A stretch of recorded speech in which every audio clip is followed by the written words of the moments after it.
All right, hi. This is an updated recording on the Syracuse Tire software, which has been modified to make it a little simpler and easier to use, and to basically allow you to track everything on a daily basis. All right. So what we have here, just so you can see, and let me increase this a little bit. What we have here is your transactions by name, and you can name this anything you want. Bob's Tires, Fred's Job, Jones Service, George's Damn Truck, whatever you want to call these things. Okay, so this is just like your customer reference or job reference, whatever you want to use that for. Just type in whatever you want to call the job. And then over here, you simply enter the units sold for with Bob's Tire. He bought 4 tires at whatever amount you want, 65. Well, that's probably too low. 120 bucks, let's just say, and you can put in any amount of money you want in any of these columns. Now, this is your used tire column, new tire column, roadside service, mounting and balancing, tire service, valve stems, and so on. Goes into plug tire, used rims, and new rims. And then over here, just in case that doesn't cover everything, you have a miscellaneous. So if you sell something and it doesn't fit any of those columns, and just put it under miscellaneous columns and the units sold and the revenue. Okay, you can even over here in the W column make a note if you wanted to. So it's really up to you. Okay, notes will not get cleared on the clear button because they're outside the range, just so you're aware of that. All right. So at the end of the day, when you're done filling in all of your information, and I'm just gonna throw some information in here real quick. Let's see, Jones Service, she bought roadside, paid $120. George's Damn Truck, you got new tires, you got two for, let's say, $85. So you can put in any amount, any quantity. Sam is Dirty Rotten. Okay, mounting and balancing, let's do one. Let's do two. You mounted 2 tires, and let's say it was 50 bucks. Okay, you guys get the idea. Okay, so this will track each one of your units sold by type, and then give you a total at the end of the day. Okay, on the quantity and the dollar amount associated with each one of the columns. If you want to look at how your sales are doing cumulatively, while it won't give you a total of items, because obviously it's a mix of items, this will tell you how much money you've sold that day. Okay, this is just a total over here. Okay, of everything. All right. Now, at the end of the day, or the beginning of the next day, whichever procedure you want to use, to clean this up, if you will. Okay. And I actually have to change something. But anyways, what is going to happen at the end of the day, you're going to do two functions. Okay.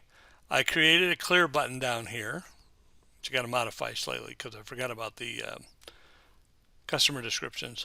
But anyways, there's a clear button down here which will clear all the contents in the spreadsheet. All right, just you hit that, it wipes everything out, erases everything for you. Okay, so you get a brand new sheet. You'll also notice that I have a date here. This is automatic, and it will automatically give you the date of today. Okay, whatever day you're on, so that you don't have to keep track of that. That's just going to automatically move every day by day. All right. So if this was today's log 2-3, okay, and I wanted to save it at the end of the day, all I have to do to save this, okay, is simply go to File, make a copy.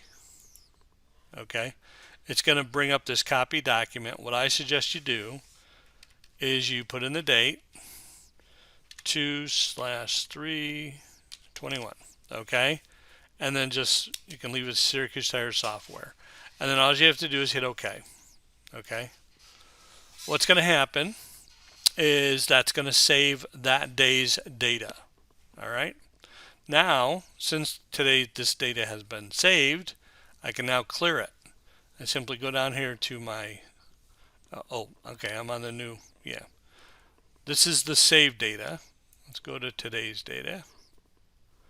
Remember that you're going to get a tab opened up with the day's data on the saved up here. See that, how it's 2/3/21?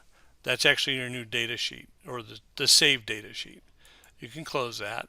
And this is the data sheet that I was working on. So I want a new one because today is a new day. or tomorrow's a new day. So when I want to clear this information, beginning of the day, end of the day, however you do it, you just simply hit this clear button and everything's cleared out. Okay. Now I'll make a change here because I will include the customer information. If for some reason you want to clear something out, you just simply hit the back button. Highlight those sections, hit the back button. But I'll make this section clear out too. And that's it. It's pretty simple. So day by day you do that. Now at the end of the month, what I'm going to do is I'm going to assemble these pages into a monthly workbook, okay? So that you'll have a record of that month's information. All right, and then we'll address how we access that for reports and stuff like that. But anyways, this is what we're doing. It's really simple. You only have to deal with one spreadsheet. It's not very complicated. You just have to remember to look at the date, make sure you save it before you clear it. Once you clear it, it is gone. It's not available anymore. So make sure you get in the habit of saving your information. As I said, I went through that. I'll just go through it again. Make a copy, date it here. Just take copy of out and just date it 2/3/21. You get the idea, and then you can hit OK. Okay. If you save multiple copies, it's not a big deal because so if you forgot to save it, or if you saved it last night and you forgot if you did it and you do it again in the morning, it's just going to make 2 copies of this, which is no big deal because we can clean those out when I do the workbook. Okay, because it has a date in here. As long as you date these, then we'll have a record of that date. If you don't date them, then I'll just have a whole ton of copies of Syracuse Tire software and I won't know what date it was associated with. So, I mean, other than the fact that it will probably save this date in the form, which is kind of my backup, but I also want you to date it here so that we have, kind of a redundancy going on. So we're clear on the date for that page that we saved. All right. And I don't need to save that. I cleared all my information and I can start new day, start new. I can enter in more information and go through the whole thing again. All right. That's the way you use your software. If you got any questions, let me know. Thank you.